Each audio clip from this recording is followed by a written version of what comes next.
Simon Severino, welcome to the Rich Equation podcast. Hey, everybody. Thank you for having me. I'm super excited that you're here. We have a lot to talk about today, but let's kind of get into business and business strategy. We are talking here in March of 2023. The back part of March, all of March has been an exciting month for business, for the world, for the economy.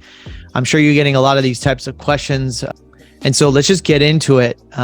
You speak on a lot of business and strategy and sales growth and scaling your company and process improvement. So we really have a subject matter expert here today. Simon, tell us the state of the world right now. What do you think's going on? You're speaking from Austria. Silicon Valley Bank just closed down a week and a half ago. The entire financial system is sort of teetering. There's a lot of lack of confidence in the financial system.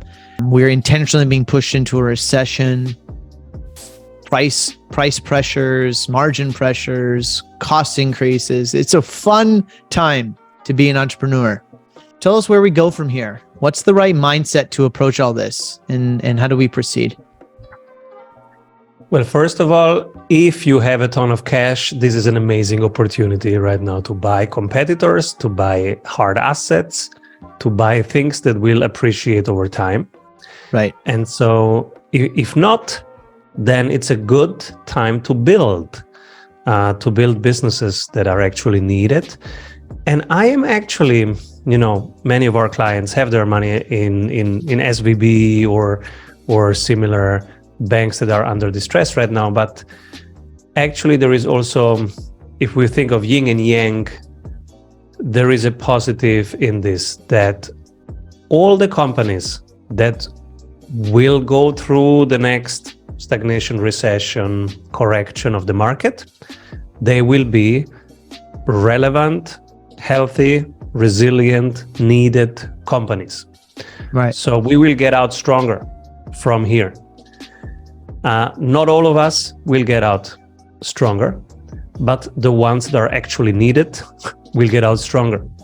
So we might focus on what can small businesses, solopreneurs, small businesses do in order to be part of that category that gets out of this stronger. One immediate thing that we are doing right now with our coaches, and we have been preaching this for 21 years, but they were never listening. Now they're listening. It's turn your fixed costs into variable costs. I learned this from Jay Abraham. Remember Jay Abraham in the 70s and the 80s? He was the OG in my space, in the strategy advisory space. He always was like, hey guys, when you have a ton of work, you want to have higher costs. When you have lower work, you want to have low costs. And I took this really seriously. I was obsessing about this. And I implemented it in my business. So we pay from the profits, not from the revenues. So if we have a ton of work, we pay a ton to vendors, to everybody, to business partners, but from the profits, not from the revenues. And it's dynamic. So when we have $1 million in profits, we pay more. If we have 500,000 in profits, we pay less. And if we have zero in profits, we have zero costs. With one exception, software. Software is always costly. And we run heavily on software. So, because it's amazing, right? It can do so much for us. You mean productivity wise? The whole business runs on a set of core softwares and some software telling other software what to do. When this happens, do this. When this happens, do this. 85% of our business is software. Right. And so we get a new client. There is a software telling, hey, this person just paid, open a client folder, send them the onboarding sequence. So that's, for example, the first hour of the delivery. So, and 85% of the boring stuff, we have that taken care of by software. We enjoy the 15% that are creative. Like this one, I don't let the software talk to you because I enjoy that. It's creative, it's human to human, it's heart to heart, it's brain to brain. This is what we are built for as a human being, to connect, to to care, to be of service, to learn, to explore. That's the 15%. 85% is boring stuff, like follow up about this, copy that LinkedIn URL to invite them in a year to that event. Just procedures. Let software do that. Whatever software can do, software should do.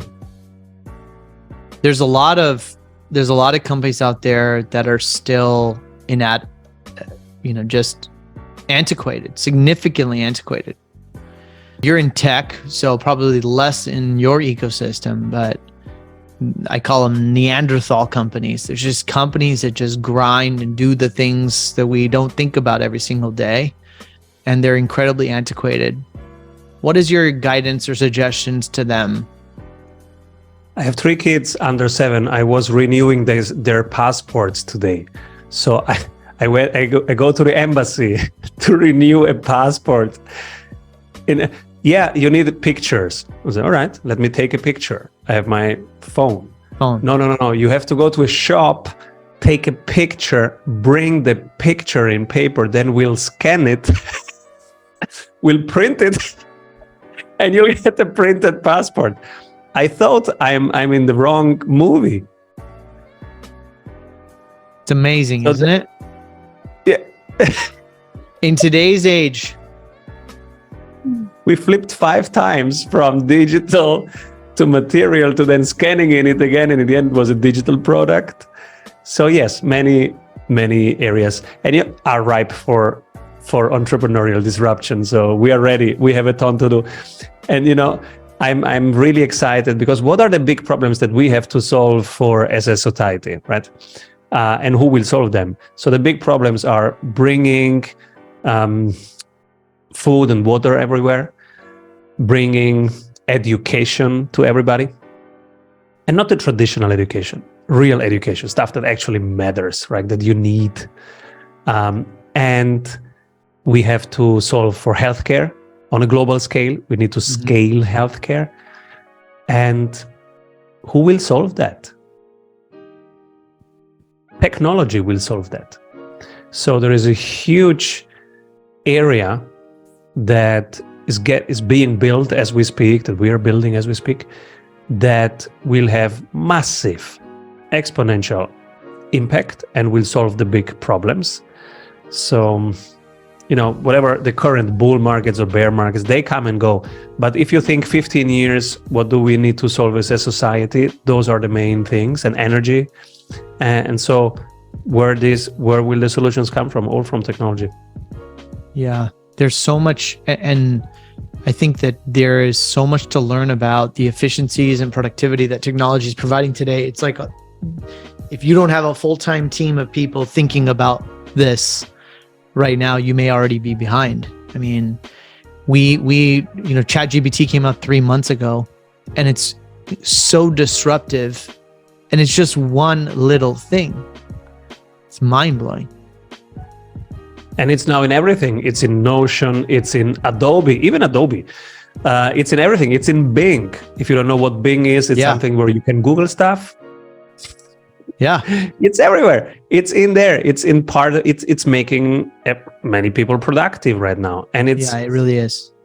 And it's wiping out like 5-6 job categories.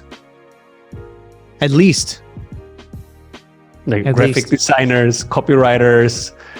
Buckle up. I hope you don't have a commodity offer that can be done by ChatGPT plus a virtual assistant. Otherwise, we have to work on your offer. Well, I think it's really interesting what technology also does right now is it's sort of forcing us to connect with our real, most humane characteristics and experience. And you mentioned it like this cannot be done by a machine, right? This ingenuity, this creativity, the human connection, and machines or computers or technology or software is going to replace all the mundane things that we've been kind of bred, trained. The entire system is built to provide cubicle type of thinking. It's going to eradicate all of that. And one of the questions you ask a lot in your talks, and I love this question, is if you were to double or triple your company, what would break first? Right? What's the first part that breaks? That's the bottleneck. Yeah. Yeah. But I think we often think about people in that equation, and we don't use tools and technology to scale. So give us a little bit of structure about this and how we should think about it. And also, what are the top answers that people are telling you, and what's the guidance there? Yeah, right now everybody's, Simon, how can I get more leads? And then I say, okay, if I bring you 10 times more leads and you close them at 50% rate, can you deliver? No. We'll figure it out. Simon, we'll figure it out.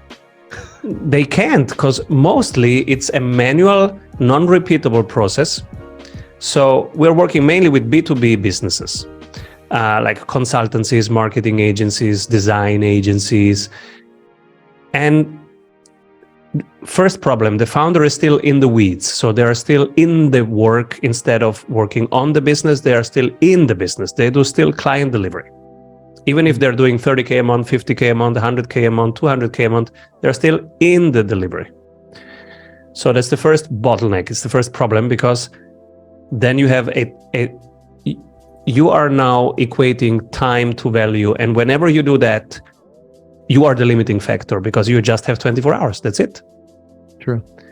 And so at some point, it's 30K, 40K, 50K per month. You hit that limit, and you are now the limiting factor. So we have to fire the founders, owners from operations, get them out of the weeds, free up 10 to 14 hours of their time so that they can work on the business. So that's one bottleneck. The other bottleneck is all those leads that come in. What is your automated onboarding sequence? Oh, I don't have one. Okay, so show me, how do you onboard clients? Well, I have to think about this and that and that and that and that. And so show me the process. I didn't write it down. I have it in my head. So, okay, if you are on holidays, well, I have to call somebody. So it's all manual and it's all not repeatable. And they think, yeah, but Simon, it's a creative thing. Every campaign is different. Like doing Facebook ads for somebody. Every campaign is different. I say, okay, so tell me just the last campaign that you did. And then they tell you a step-by-step process. Step 1, collecting information. Step 2, targeting, identified. Step 3, creating 8 different creatives, then testing them for 3 days. Hey guys, that's a process. While you are talking, I can record it. I can give it literally to ChatGPT with the prompt. It will write down the 10 steps that you just described. Guys, you have just systemized one part of your business. Takes 20 minutes. Ask somebody, how do you onboard a client? What happens in week 0? What happens in week 1? What happens in week 2? Record that like we are recording right now. Then you give it to ChatGPT, say transcribe it, and write it down from the perspective of a systems engineer or a process engineer in the language of a 5th grader. 20 seconds later, you have a process. But it's a mindset problem. They think that, it's them. They are. Well, I think we get stuck, and right? Their time. Yeah. It's not. It's a process. Think of your yoga teacher. Like I'm learning yoga, so I'm super passionate about yoga right now, learning Ashtanga yoga. It's not the teacher. I don't even have a teacher. My teacher is in India. And so I just watch some random YouTube about primary series Ashtanga whenever I have time to practice. And it works, whoever is the teacher. So what is working there? If it's not the teacher, and if it's not related to time, what is it? It is a problem. Simon has a body that's contracted, and it is a solution. There are 7 processes called asanas. You do them in the right order without skipping one. Your body will be open again. That's a process. Works since thousands of years. Yes. Same thing for professional services. And when I tell them, they go, no, Simon. Oh, no. We're a creative agency. Every website is different. So, okay, what happens in week 0? What happens in week 1? What happens in week 2? And so we ask them, we record them, we map it, and then they see it and go, oh my God, I have a process. Yes, you have. Now we can start scaling. How do you balance when there's too much process and too little process? So you gave us a good example of people maybe have too little process and they don't design something and it's mostly a story that I must be involved in everything and I'm the center of the story and the narrative and all of that. I think right now, customer journey, customer experience, the journey of how a customer engages with a company is something that a lot of people are talking about. It's super important. You can overlay a lot of technology processes to interact with customers nowadays and all of that. How maybe very specifically is, how can you interlace a lot more human connection in a very processified process, right? Because I think people struggling with this balance, in my opinion, because there's always like, well, pick up the phone and connect with your customer. Well, nowadays, picking up the phone may not be enough because it's still sort of procedural. People are not as used to being face-to-face. In fact, people meet people via Zoom and they've never, ever in the history of their relationship met face-to-face, right? So there's just like a really interesting dynamic right now. So you want to be careful in overcorrecting and just replacing everything with process, but still maintaining a human relationship because it is about trust and building relationships with clients. So tell us a little bit about that. Not sure if it's too much process, but there is definitely, if the process is in the foreground instead of in the background, then yes, it's a bad process. So for example, somebody calls you and you literally feel that they're reading from a calling script. That's too much process. It's a bad process. A good process feels naturally, even if they have a script, but they have rehearsed it so many times you don't even like people say to me, Simon, wait a moment, do you have a script? Of course, but it feels so natural. So that's a good script, a good process. You don't feel the process. Another example is software. Somebody was building something like MailChimp, where it helps you send emails for small businesses. Mm-hmm. And it said, oh, welcome to the free trial. Upload your CSV file, please. And 90% drop rate from there, lost everybody. And we're like, guys, nobody knows what a CSV file is. You know, but people don't know what that is. So we said, let's go backwards, okay? What's the magic in 3 months? If they use this thing for 3 months, what's the magic that happens? What's the wow? Well, the wow is they are a small flower shop, but they have a branding and emails like, boom, like a big brand. Okay, how can we make that experience happen in the first hour? Oh, we can't.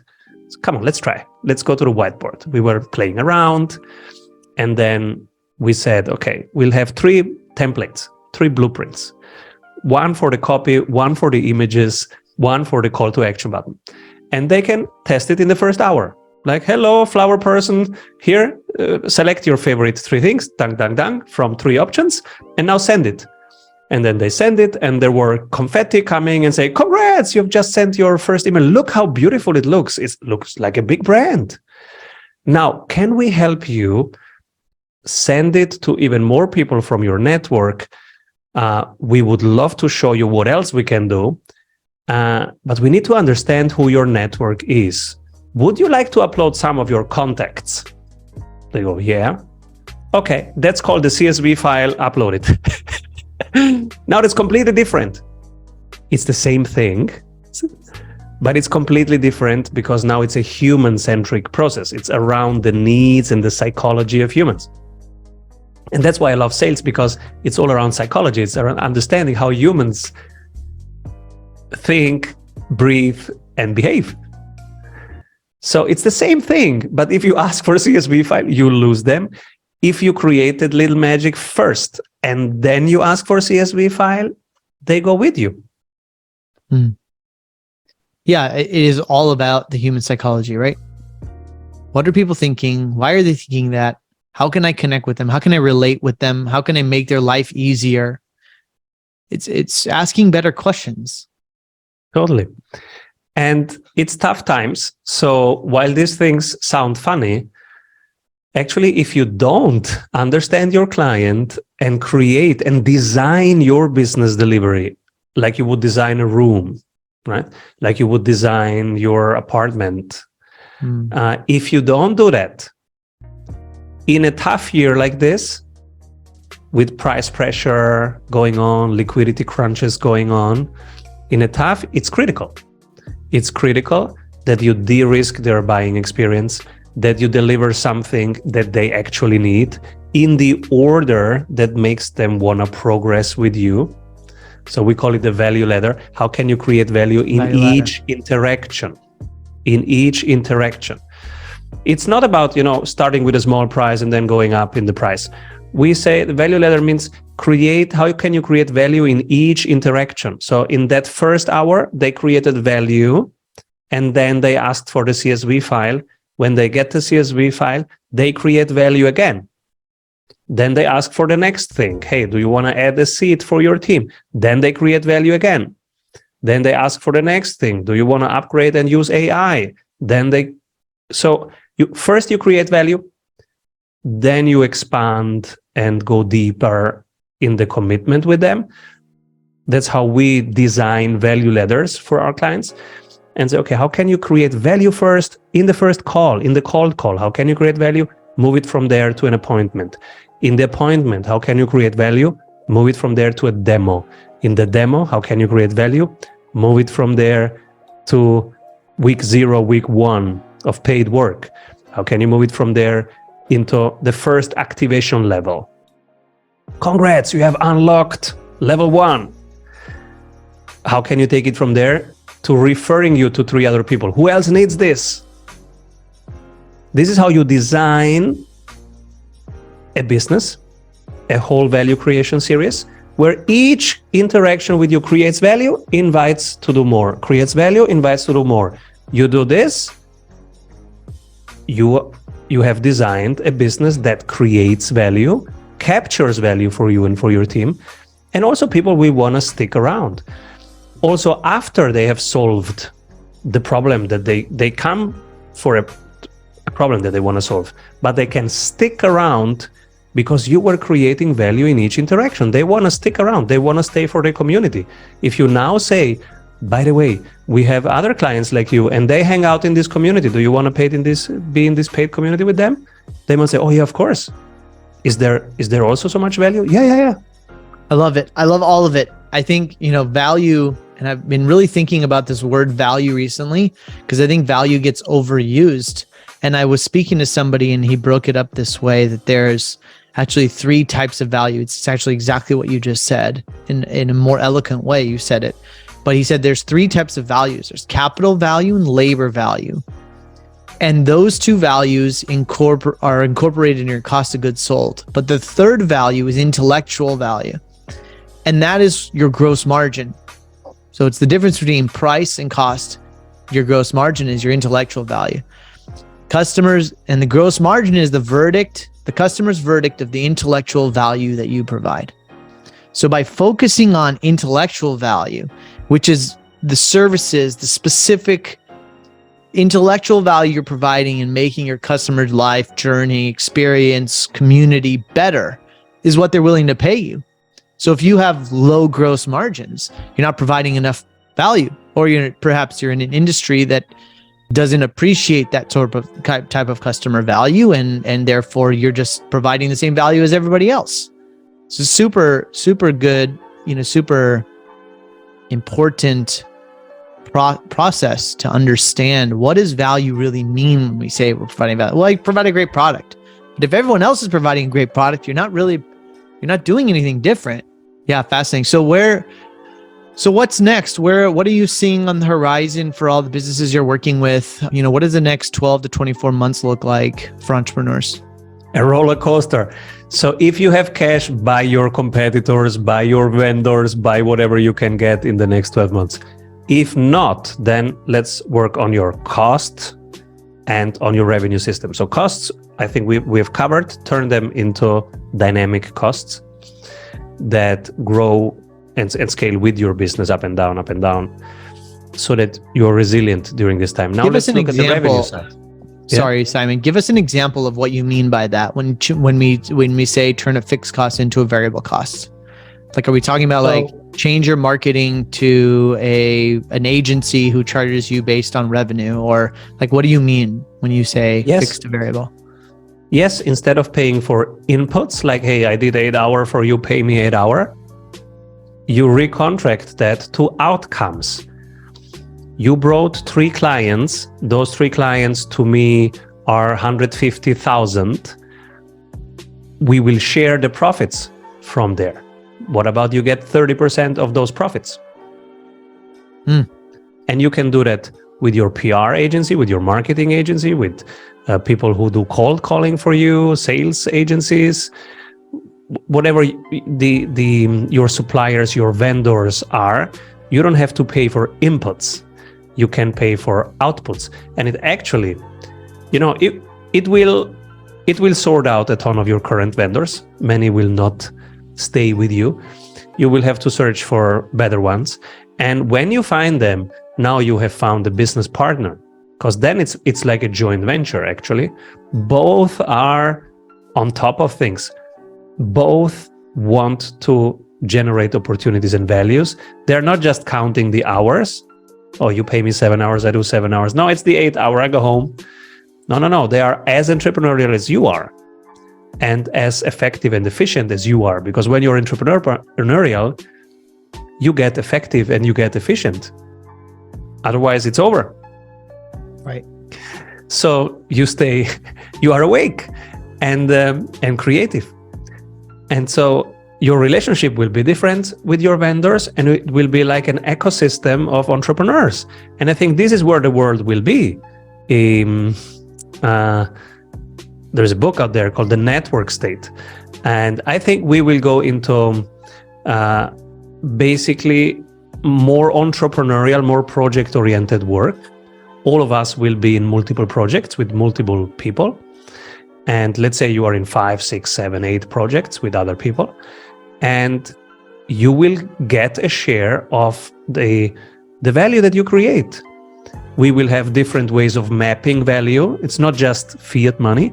We'll have also other things like tokenized equity, sweat equity, different ways of symbolizing that, of capturing that value and documenting the value that we create and exchanging that value. This is where also the blockchain comes in, and ways of tokenizing equity and value creation and distribution. But the important thing is that we will get more and more entrepreneurial, all of us. Partly because the boring stuff will be done by software and by AI. So we have more time to do the creative stuff, the entrepreneurial stuff, thinking about problems, bigger problems. Break down for us, if you would, what does it mean to tokenize equity? When we work together, I can send you dollars, but we can also say, hey, we build something together and you get to own part of it.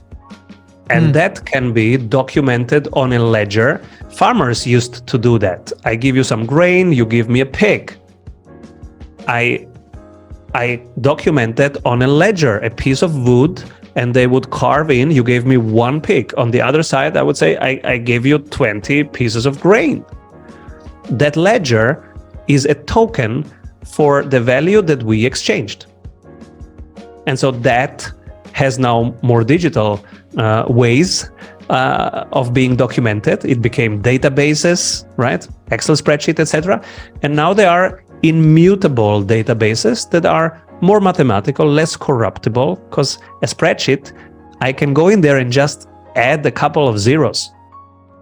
You wouldn't even notice. That's what we call the Federal Reserve.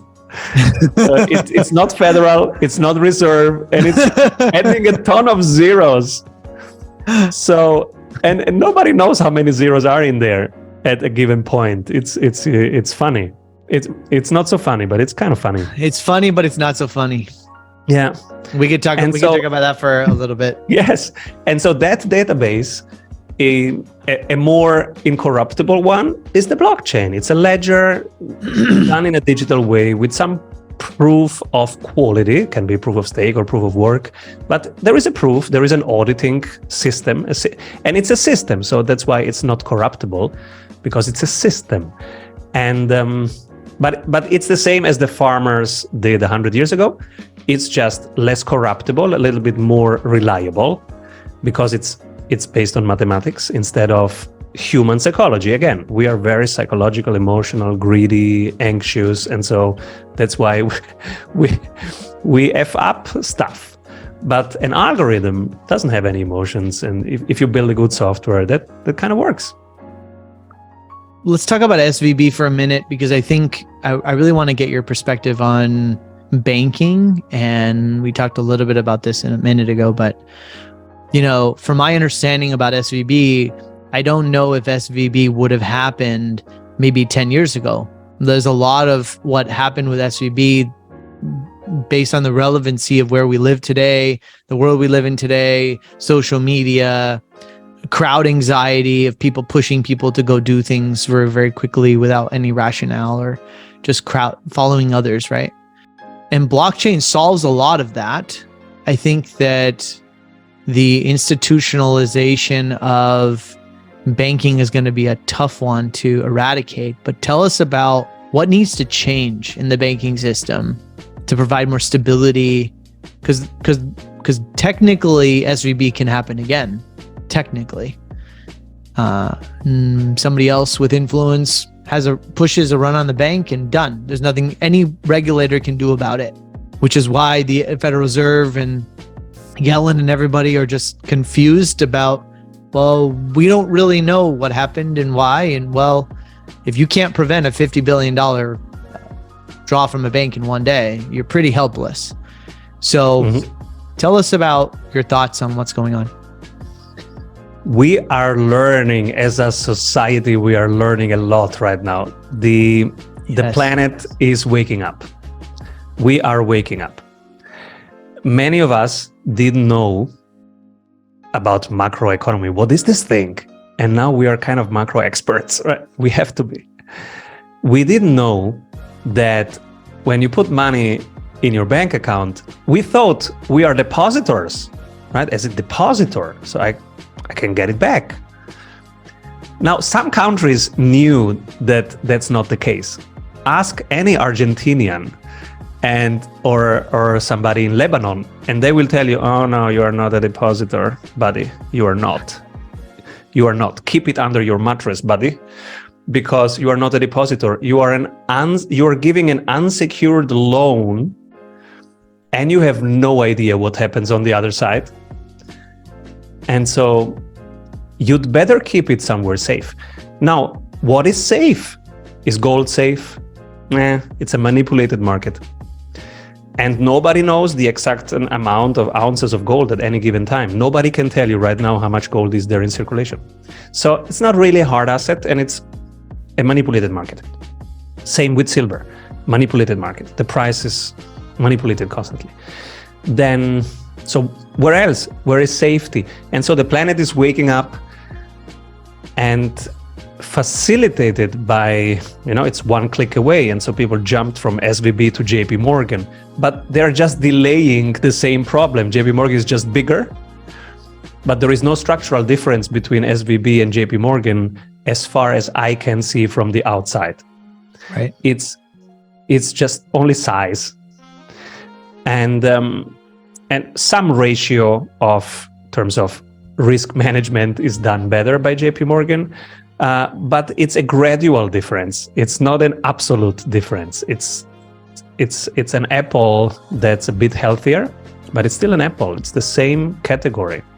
So I think we are given as a society now an additional asset class, and it's good that we have that, because for some country it doesn't make a huge difference. Like for the US or Europe, it's not a huge difference having Bitcoin or not.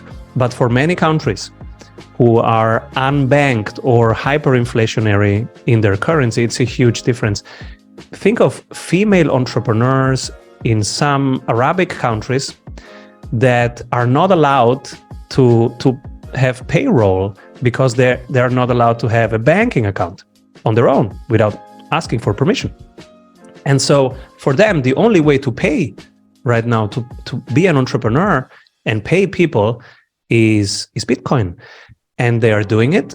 And not just that, but they can go from monthly payments to daily payments to weekly payments, which is much more helpful for the employees. Why should they wait a month? They have expenses during the month, right? So, and because it's mathematical, they can say, do you need it bi-weekly, weekly, daily, or even hourly? You can pay people hourly now with Bitcoin. So it's helping many people. And that's again an example of how some of societal problems will be solved by technology and are being solved by technology right now. On top of that, we have a political situation which will be a little bit globally intense and interesting. I think it's globally, not just in America, right? It's globally that these problems exist. Yes, and there is a power dynamic going on because now there are new ways of doing things, and so of course the old system is saying, hey, I want to keep my power. So we will have that in intense couple years. But after it, so if you ask me, how does the world look like in 15 years? I see a world where we have scaled healthcare. Energy is cheaper and available for everybody, which means computing is cheap and available for everybody, which means access to knowledge is scaled and available for everybody. So I'm happy for the world in 15 years that I am that my kids will enjoy. Next 3 years, intense. Let's talk about mindset. Because if the next 3 years are intense, what are the thoughts that should be going through our heads? How do we deal with fear, anxiety, stress, tension, uncertainty? 95% is not in our control.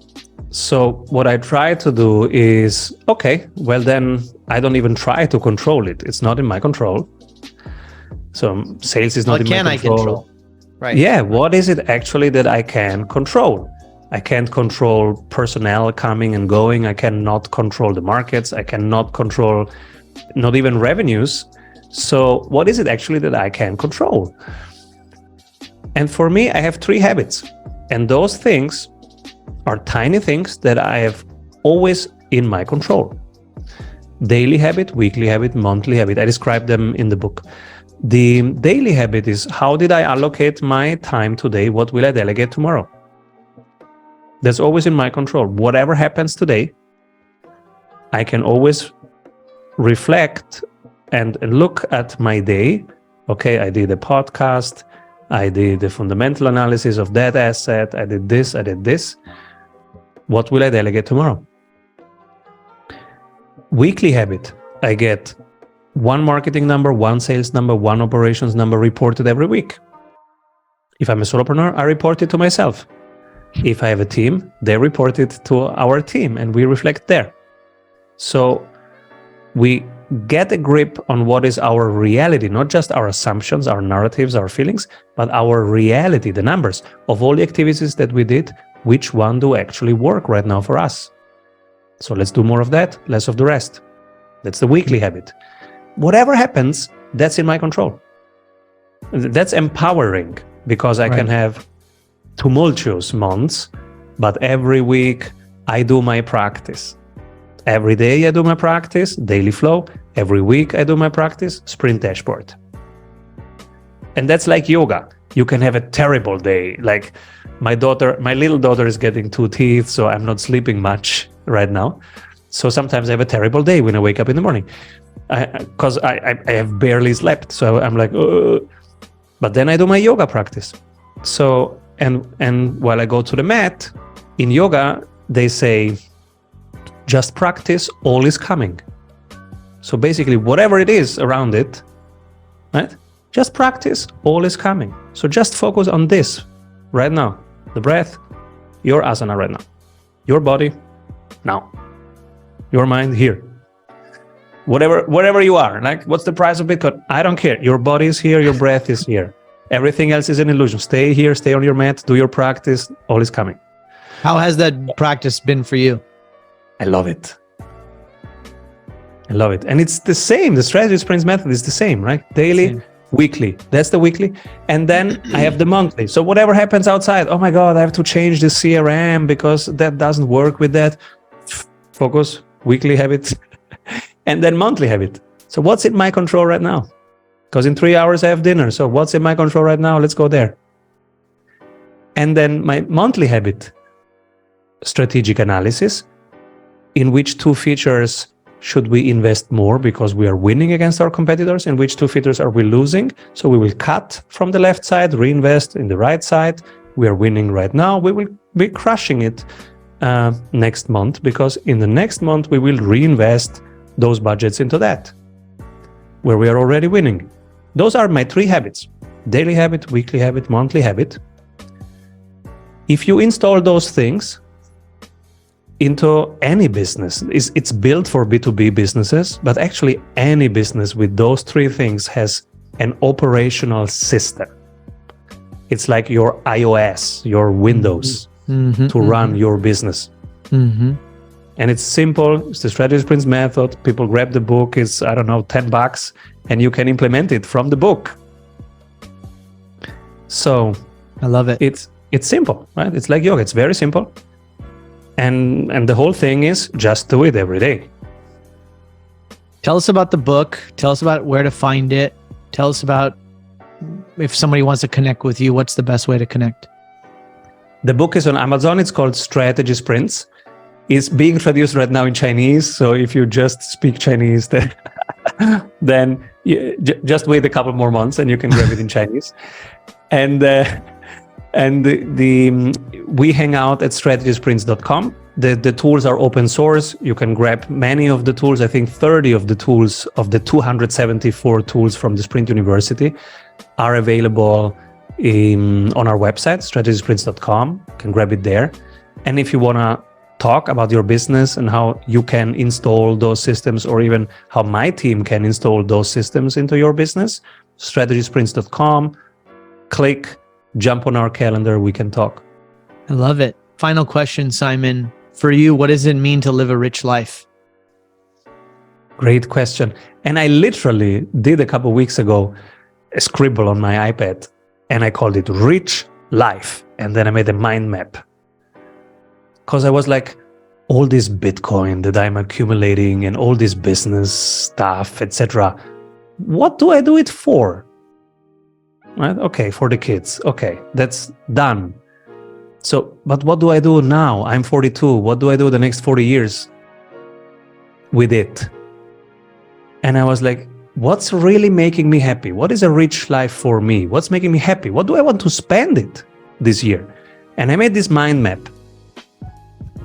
And there were 8, 9 things on it. It wasn't much.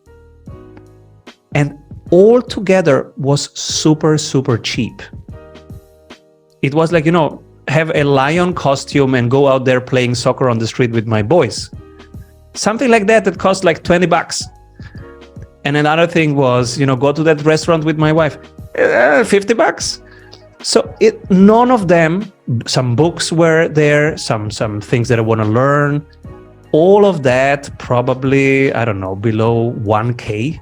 And that was what makes me happy. So that was a great exercise. What is a rich life for me? And turns out there was nothing about money on that mind map. It was just experiences with people that I care about and that make me happy, that make me laugh. I love it. Well, Simon, I'm not even going to interrupt that. It was beautiful. Thanks so much for joining us. Congratulations on your success, and keep doing the good work. Thanks for being here. Thank you for showing up for your community, for holding this space and with consistency, and keep rolling. Thank you, sir.